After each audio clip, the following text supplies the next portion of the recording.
அன்பானவர்களே, இப்போ பாருங்களேன் எப்படி என் மேலே உங்கள் எல்லாருக்கும் கோபம் வர்ற மாதிரி பேச போகிறேன் பாருங்களேன்.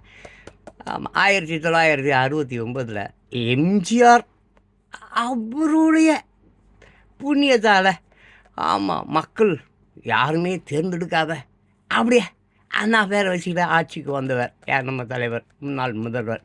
சரிங்களா? இதே மாதிரி இங்கே எடுத்துருக்குறாங்க ஒரு பேர் எடுபோடி, இன்னும் ஒரு பேர் பதில் சொல்வோம். இவங்க தான் மக்கள் எல்லாம் தேர்ந்தெடுக்கல. சரி, தமிழுக்காக இவர் வாழ்ந்தாரோ வாழலையோ எனக்கு தெரியாது. ஆனால் இவர் எழுதிய கதை வசனங்களால் எம்ஜிஆர் வாழ்ந்தார். இவருடைய கதை வசனங்களால் யார் வாழ்ந்தாங்க? எம்ஜிஆர். ஸோ நான் ஒரு எம்ஜிஆர் பக்தனே இல்லையா, அதனால் கொஞ்சம் நான் அப்படி கடுமையாக தான் பேசுவேன்.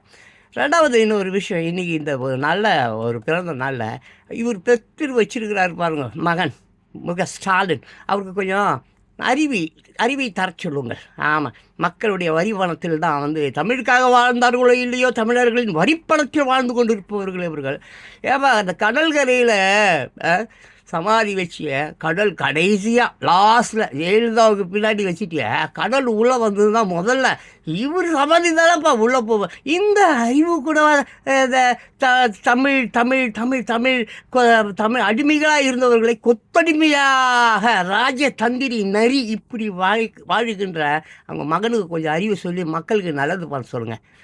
அப்படி இவர்கிட்ட சொல்கிறேன், நான் சொல்கிறேன், நீங்களும் சொல்லுங்கள். இன்றைக்கி இவருடைய பிறந்த நாள்.